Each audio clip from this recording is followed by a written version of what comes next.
Hello दोस्तों, कैसे हैं आप लोग। स्वागत है आपका मेरे नई वीडियो में। दोस्तों, बीएसएनएल के बारे में तो सभी को पता है कि बहुत तेजी से ग्रो कर रहा है। लेकिन हम जब से प्राइस बढ़े हैं तब से हम थोड़ा जल्दी में थे और हमने बीएसएनएल में पोर्ट कर लिया। बहुत से लोगों ने नए सिम खरीद लिए, लेकिन अब कहीं ना कहीं बहुत से लोगों को स्लो स्पीड का जो है प्रॉब्लम फेस करनी पड़ रही है। बहुत इशू आ रहा है कि आपके एरिया में नेटवर्क नहीं आ रहा होगा, अगर नेटवर्क आ रहा है तो बहुत स्लो स्पीड आ रही है। तो आज मैं इस वीडियो में बताने वाला हूँ एक ऐसी सेटिंग के बारे में जिसको करने के बाद आप अपने बीएसएनएल की जो स्पीड है उसको ऑलमोस्ट आप डबल या फिर 2.5 गुना 3 गुना तक कर सकते हो। डाउनलोडिंग स्पीड की बात कर रहा हूँ, क्योंकि मैंने इंटरनेट पे सेटिंग को देखा और मैंने सोचा इसको मैं ट्राई करूँ। ट्राई करने के बाद जैसा उस वीडियो में बताया गया था कि बहुत ज़्यादा बढ़ जाएगी, तो वैसा तो नहीं हुआ। लेकिन फिर भी अगर हम कंपेयर करें बिना सेटिंग के स्पीड और उस सेटिंग को करने के बाद के स्पीड में, तो लगभग आपको 2 से 2.5 गुना का फर्क दिखेगा।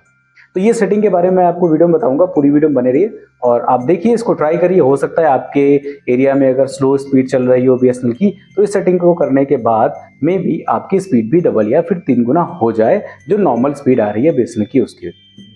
तो चलिए वीडियो स्टार्ट करते हैं और मैं बताता हूं आपको इस सेटिंग के बारे में कि क्या क्या करना है आपको इस सेटिंग में, कैसे आप अपनी बीएसएनएल की स्पीड को डबल या ट्रिपल कर सकते हो।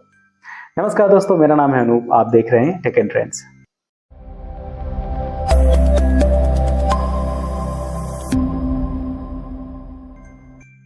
तो यहाँ पर बीएसएनएल में देखिए ऊपर 4G लिख करके आ रहा है और मैं स्पीड टेस्ट करता हूँ।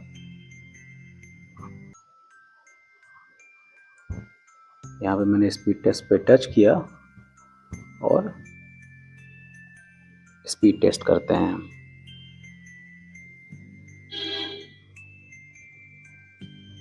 आप यहाँ पे देख सकते हैं कि 6 MB 5 MB के आसपास इसकी डाउनलोडिंग स्पीड आ रही है इस वक्त।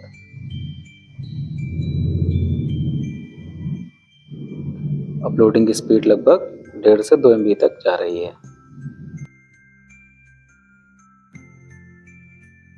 जी, वो स्पीड टेस्ट है जो मैंने बिना सेटिंग के किया हुआ है। आप ये देखिए 6.25 MB की डाउनलोडिंग और 1.31 की Mbps की जो है अपलोडिंग स्पीड आई हुई है। अब हम इसमें सेटिंग के बारे में देखते हैं और सेटिंग करने के बाद हम देखते हैं कि क्या स्पीड में फ़र्क आता है। तो स्टार्ट करते हैं इसको और सेटिंग में जा कर के कनेक्शन में जाएंगे और कनेक्शन में जा कर के आपको मोबाइल नेटवर्क में जाना है। मोबाइल नेटवर्क में जाने के बाद आप यहाँ पे देखिए कि डेटा रोमिंग जो है ये ऑन होनी चाहिए। ये आपको बहुत ज़्यादा ध्यान रखने वाली चीज़ है कि डेटा रोमिंग ऑन होनी चाहिए, वो ऑन है। फिर एक्सेस पॉइंट में जाएंगे, एक्सेस पॉइंट में बीएसएनएल नेट को ओपन करेंगे और बीएसएनएल नेट में आप एपीएन और प्रॉक्सी, पोर्ट, यूज़र नेम और ये सारी चीज़ें आपको देखिए दिख रही होंगी। तो यहाँ पे आपको यूज़र नेम में जाकर के कुछ चेंजेस करने। यूज़र नेम आप खोलेंगे और फिर उसके बाद इसमें स्पीड बोट रैपिड नेट, ये आप देखिए स्पीड बोट रैपिड नेट। इसमें एस, बी, आर और एन कैपिटल रहेगा और सारे एक दूसरे के साथ में जुड़े हुए रहेंगे। आपको इसी तरीके से लिखना है स्पीड बोट रैपिड नेट और इसको ओके कर देना है।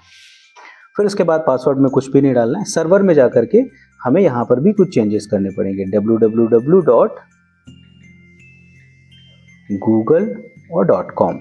यहाँ पे देखिए www.google.com ये डाल के ओके कर देंगे। ठीक है, फिर उसके बाद नीचे आएंगे हम और आप यहाँ पे देखिए जो ये MCC और MNC है, यहाँ पे आप थोड़ा सा चेंजेस आपको करने पड़ेंगे। MNC में 867 और जो MCC है उसको 805 आपको कर देना है। और ऑथेंटिकेशन में आपको PAP और CHAP सेलेक्ट कर लेना है। ठीक है, और एक्सेस पॉइंट नेम में आपको सिर्फ डिफ़ॉल्ट रखना है।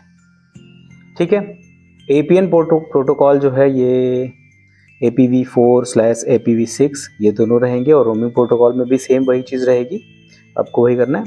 अच्छा, अब आ जाते हैं बीएरआर में। तो बीएरआर में अनस्पेसिफाइड तो पहले से ही रहेगा और LTE भी आपको सेलेक्ट कर लेना है। तो ये जो चीज़ें थी ये सारी चीज़ें यहाँ पे हो गई हैं, सारी सेटिंग्स कंप्लीट हो चुकी हैं। और इसको कंप्लीट करने के बाद हम यहाँ पे इसको सेव कर देंगे। सेटिंग सेव हो गई। सेटिंग्स होने के बाद अब हम आएंगे और डालेंगे फ्लाइट मोड पे।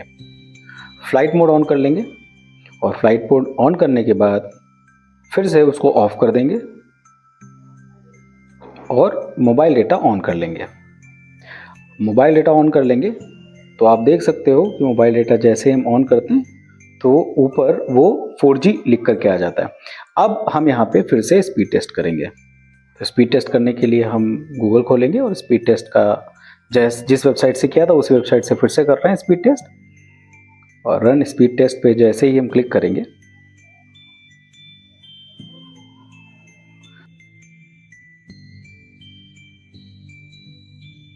तो अब ये देखिए स्पीड देख कितनी तेजी से बढ़ी हुई है।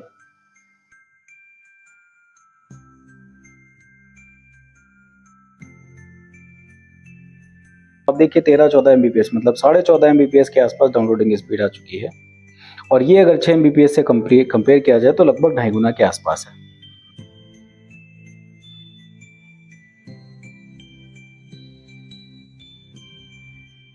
तो दोस्तों इस सेटिंग से आपने देखा कि लगभग जो है स्पीड वो 2 गुना या 2.5 गुना तक हो जा रही है, जो मैंने आपको लाइव दिखाया करके सेटिंग को करने के बाद और सेटिंग को करने के पहले। तो स्पीड में आपको ग्रोथ तो मिल रही है लेकिन उतनी ज़्यादा नहीं कि मतलब बहुत ज़्यादा बढ़िया हो जाए, लेकिन फिर भी अगर 12-14 Mbps की स्पीड भी आपको मिल रही है तो बहुत अच्छी स्पीड है, ये बहुत ही बेहतर स्पीड आपको मिल जाएगी। नॉर्मली वो 2-4-5 Mbps तक ही रहती है स्पीड, तो ये एक अच्छी ग्रोथ है। आप इसको सेटिंग को करके देखिए। हो सकता है कुछ लोगों में ये स्पीड ना काम करे, कुछ लोगों में कुछ इशू आए, तो अगर आपके में कोई भी प्रॉब्लम आ रही है तो आप जो APN सेटिंग है जो आप जा रहे हो वहां पे सेटिंग करने के लिए, तो वहां पे आप जा करके अगर इस सेटिंग को करने के बाद आपके में स्पीड नहीं आ रही है तो आप उसको रीसेट टू डिफॉल्ट जरूर कर दीजिएगा, क्योंकि बहुत से लोगों को ये प्रॉब्लम फेस हुई है कि जो है उन लोगों में ये सेटिंग करने के बाद उनका डेटा नहीं चल रहा है, डेटा चलना ही बंद हो गया है। जैसे मेरे पास एक ओप्पो का फ़ोन है, मैंने उसमें सेटिंग करी तो उसमें डेटा चलना बंद हो गया था। तो ऐसे में आप जहाँ पास आप APN की सेटिंग कर रहे हो वहीं पे ऊपर डिफ़ॉल्ट में आप जा करके सेट कर दीजिए सेट एज डिफ़ॉल्ट, तो वहाँ पे आपको जो नॉर्मल सेटिंग है वो मिलना शुरू हो जाएगी। तो अगर किसी को ऐसा प्रॉब्लम फेस हो तो आप रीसेट टू डिफ़ॉल्ट कर दीजिए। और अगर सेटिंग को करने के बाद आपकी मोबाइल में स्पीड बढ़िया हो जाती है तो आप कमेंट करके जरूर बताइए कि आपकी स्पीड कितनी बढ़ी, कितने गुना बढ़ गई, आप जरूर कमेंट करके बताइए। उम्मीद है आपको वीडियो पसंद आई होगी। अगर आपको वीडियो पसंद आई तो लाइक जरूर कर दीजिए, अपने दोस्तों तक भी शेयर कर दीजिए। और अगर अभी तक आपने मेरे चैनल को सब्सक्राइब नहीं किया तो सब्सक्राइब जरूर कर लीजिए, क्योंकि इसी तरीके की अच्छी वीडियोस मैं आपके लिए लेके आता रहता हूँ। मिलते हैं किसी दूसरी वीडियो में किसी अच्छे से टेक और ट्रेंडिंग टॉपिक के साथ। तब तक के लिए नमस्कार।